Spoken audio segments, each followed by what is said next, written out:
di sebuah video atau di video yang pernah saya upload di channel ini juga, itu saya pernah membuat profil tentang peralatan astrofotografi, tapi tidak saya jelaskan secara detail.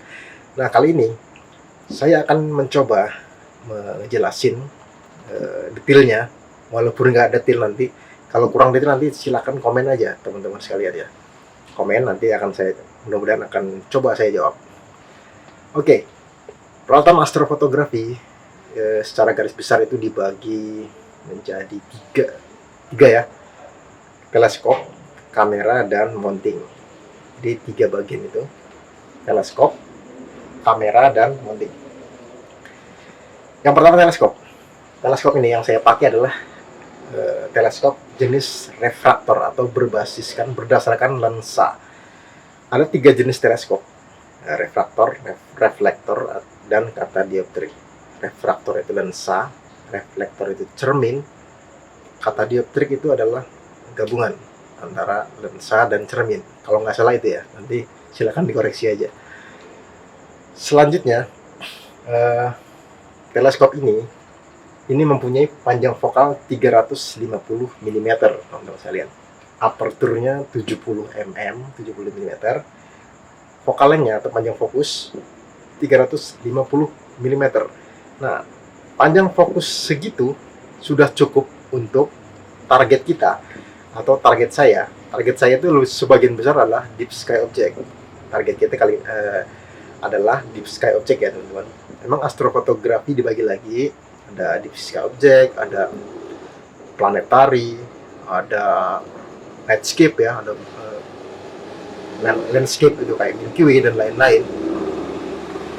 Nah, teleskop ini dengan panjang fokus segitu cukup untuk deep sky object. Target kita deep sky object. Kenapa? Memang deep sky object lagi dibagi lagi, ada nebula, galaksi, ada klaster bintang, ada klaster galaksi, dan lain-lain ya. Yang paling banyak adalah nebula memang. Nah, nebula ini kawan-kawan teman-teman sekalian, sebenarnya ukurannya sangat besar kalau seandainya mata kita bisa melihat. Tapi sayangnya mata kita nggak bisa melihat, makanya dibantu sama alat-alat ini.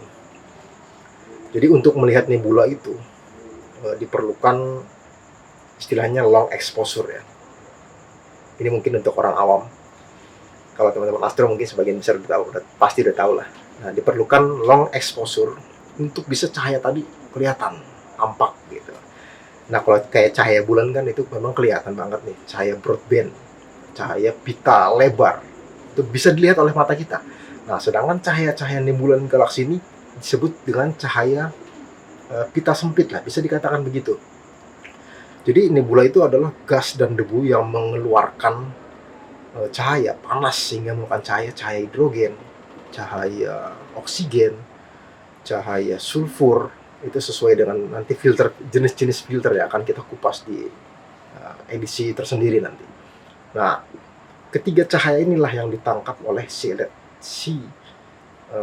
teleskop dan kamera dan mounting tadi, dan menghasilkan gambar-gambar nebula yang mungkin sudah teman-teman lihat di berbagai di internet dan lain sebagainya. Nah, dengan teleskop dengan panjang segitu ternyata sudah cukup untuk si nebula yang besar-besarnya tadi, yang sangat besar tadi. Saya bisa bilang bahwa kayak nebula Carina, nebula Orion, nebula Rosette, galaksi Andromeda itu besarnya ukurannya sampai hingga 3 kali hingga 6 kali ukuran bulan purnama loh teman-teman sekalian. Makanya sangat besar sekali andai mata kita bisa melihat. Nah, makanya teleskopnya gak usah gede-gede. Jadi refraktor 350 mm sudah cukup. Oke, ini mereknya Skyrover teman-teman. Skyrover SA70V3. Jadi super astrograph. SA itu super astrograph. Jadi memang dikhususkan untuk astrofotografi. Quadruplet itu dia memiliki 4 bagian lensa, 4 elemen lensa yang menghasilkan gambar atau kualitas optik yang saya bisa bilang bahwa teleskop ini bisa bersaing dengan merek-merek ternama seperti Meade, seperti Takahashi. Itu Takahashi memang kelasnya udah profesional ya, dan memang harganya juga gila-gilaan. Nah, teleskop ini harganya setengah dari Meade yang speknya sama persis. Meade yang 70.000 seri 6070 mm, speknya sama persis dengan ini, tapi harganya adalah setengah dibanding si Meade tadi. Dan kebetulan ini merek Chinese, memang saya beli di AliExpress. Nah, terus teleskop ini mempunyai bagian view shield retractable, bisa ditarik mundur ke depan. Terus ada bagian fokusernya. Fokusernya ada rodanya, ada roda utama dan roda ini fokusernya namanya kalau nggak salah dual speed ya. Dual speed fokuser. Ada roda utama, terus ada roda fine tunernya, fine fokusernya. Kemudian bagian selanjutnya ini ada dovetail standar. Terus pegangannya apa namanya bahasa Inggrisnya ya, saya lupa. Terus ada bagian yang nyambung ke adapter kamera. Nah, semuanya ini dinamakan, teleskop ini dinamakan OTA, teman-teman. Yaitu Optical Tube Assembly. Jadi cuman tabungnya saja, tabung teleskop. Kalau di online shop itu biasa di OTA only gitu kan. Optical Tube Assembly only. Nah, ini dinamakan OTA only, teleskopnya doang. Terus selanjutnya adalah teleskop itu bagian paling utama ya kalau menurut saya. Selanjutnya pendukungnya adalah si mounting ini. Kalau masih lihat, mounting ini jenisnya, mounting ini sorry agak tersendat sedikit. Ada suara komat soalnya masjid ya. Mounting ini ada jenis-jenisnya mounting, ada equatorial mount, ada altitude azimuth. Nah, ini adalah equatorial mount. Equatorial mount itu mounting yang bekerja di dua sumbu RA, right ascension, dan sumbu declination. Ini right ascension yang ini, terus ini ada sumbu decknya, ada dua dia, sesuai dengan dua sumbu bumi utara selatan dan barat timur. Ini utara selatan, ini barat timur. Selanjutnya bagian utama ini ada apa namanya, polarscope ya.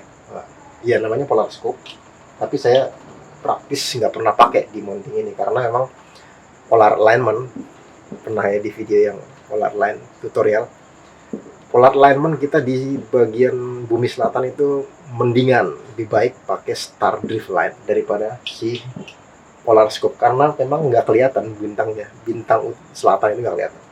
Oke, selanjutnya ada bagian-bagiannya, ada counterweight barnya, counterweight shaft, terus counterweightnya CW-nya ini. Terus lagi ada altitude adjustmentnya di sini juga. Nah, itu nanti kita lihat secara detail. Terus ada bagian guide, ada portnya lumayan banyak. Nah, mereknya adalah Ioptron, teman-teman. Ioptron ini sebenarnya dari Cina juga ya, tapi saya belinya di US. Nanti bagian terakhir saya terangin harganya. Oke, Ioptron jenisnya CEM 25P. Lumayan ya untuk kita yang mungkin kelasnya udah naik ke astro yang sudah computerized. Si CEM 25 ini lumayan udah computerized, sudah nyambung komputer, udah otomatis, katalognya banyak. Nah, terus bagian selanjutnya adalah ini, hand controller. Hand controller ini adalah bagian ya, jantungnya Simon ini. Di dalamnya ada katalog berisi 300, kalau nggak salah sih, 200.000 atau 300.000 katalog benda-benda langit yang bisa di tracking oleh Simon ini. Bisa dengan control ini, bisa dengan hand controller, bisa juga dengan komputer, ada software bawaannya dia. Oke, selanjutnya bagian apa lagi ya? Udah habis kali ya kalau mounting ya. Terus tripodnya ini bawaan dia dari beli, langsung dikasih. Bisa sih beli mountingnya saja tanpa tripod, tapi memang kalau kita nggak punya kayak permanen pier yang saya sebutin kemarin, mendingan beli sekalian sama tripodnya. Oke, selanjutnya adalah kamera, teman-teman sekalian ya. Kamera itu sebenarnya ada jenisnya, ada kamera DSLR, ada kamera CCD. DSLR ada yang DSLR biasa, ada juga yang DSLR astro dedicated, misalnya kayak kalau di Nikon itu Nikon D850A ya, atau Nikon D810A, itu khusus DSLR astrofotografi. Harganya ya lumayan memang. Terus kalau CCD atau CMOS itu sudah umum dipergunakan di astronomi, astro dedicated camera. Kalau ini memang basisnya CMOS. CMOS itu nanti lah ya detailnya, bisa di searching juga, di googling aja. CMOS ini memang lebih sensitif terhadap cahaya tadi, dan ada sistem pendinginnya, ada cooling sistemnya teman-teman sekalian. Itulah yang membedakan. Cooling system inilah yang meminimalisir atau meminimize atau menghilangkan noise yang disebabkan dengan long exposure. Kan kita foto yang dulu tadi long exposure nih berjam-jam. Nah, pada saat kita membuka sensornya itu harus ada cooling system yang meminimize si sensor tadi mengeluarkan noise. Cooling system akan mendinginkan sensornya dan menghilangkan noise tadi, disebabkan oleh long exposure yang berjam-jam. Itulah makanya dia disebut dengan astro dedicated camera.